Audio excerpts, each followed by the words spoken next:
Hello there. Welcome to our presentation for Hack OIO 12. Our names are Anirudh Bandarkar and Jerry Chang from the team Lego Eaters, which is team number 148. We planned and executed a stock market predictor using certain web technologies.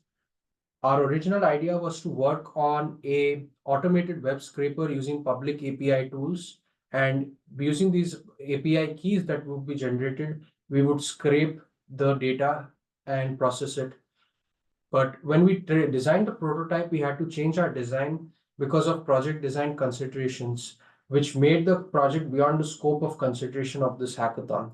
We used an API that tracked different stocks using Alpha Vantage, which legally scrapes data. There is a server which is used using Node.js, which uses this data to manage the request without clicking and accessing the entire rows of the Alpha Vantage's databases. And the advantage of using this over an Excel data sheet or any other spreadsheet software is the ease of access of data and the reduction in cumbersome process of sorting through thousands of rows of data, and the fact that we have to click on many buttons to get our access to certain data points.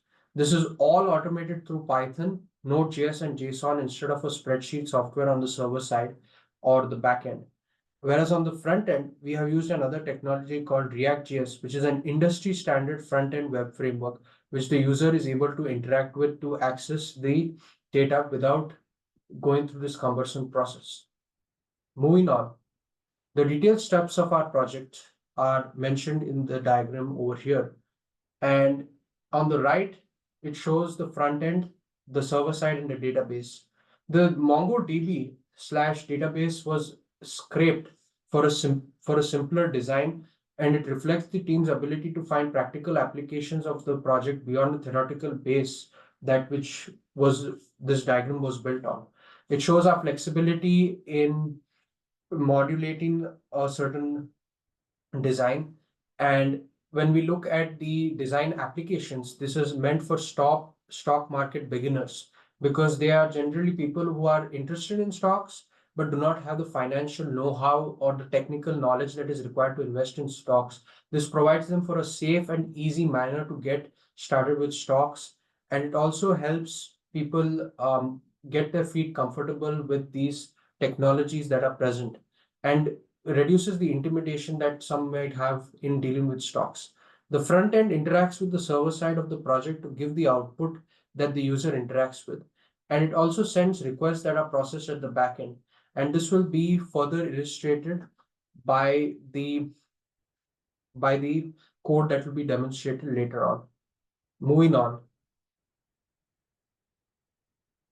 So for our project specifications and modifications, it took our team many attempts to figure out the backend, as a lot of trials and iterations were needed before working code was able to function as intended. Some of our final considerations when designing our project included the use of Axios, React.js, the elimination of databases like MongoDB and Firebase, and we instead stored the data as a flat JSON file.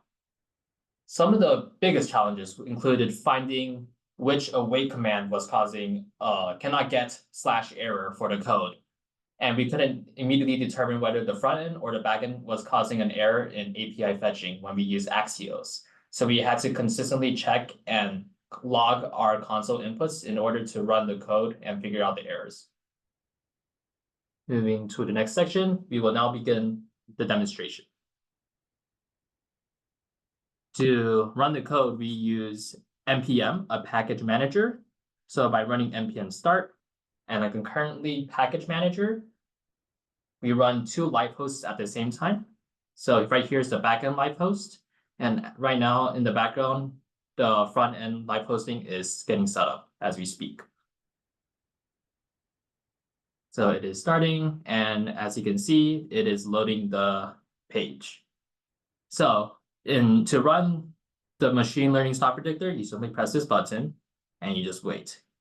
You could disregard this message. This is just cosmetic.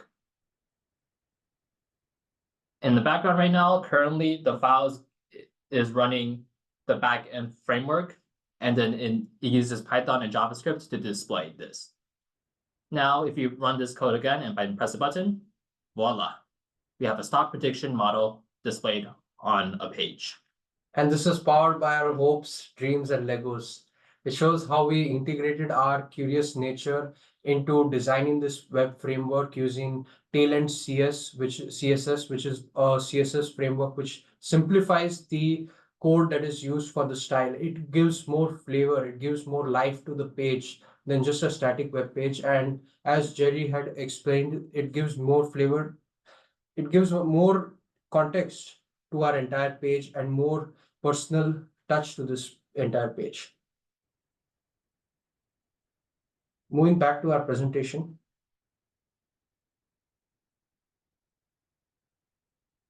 And then here is the link for our GitHub. Thank you for listening to our presentation.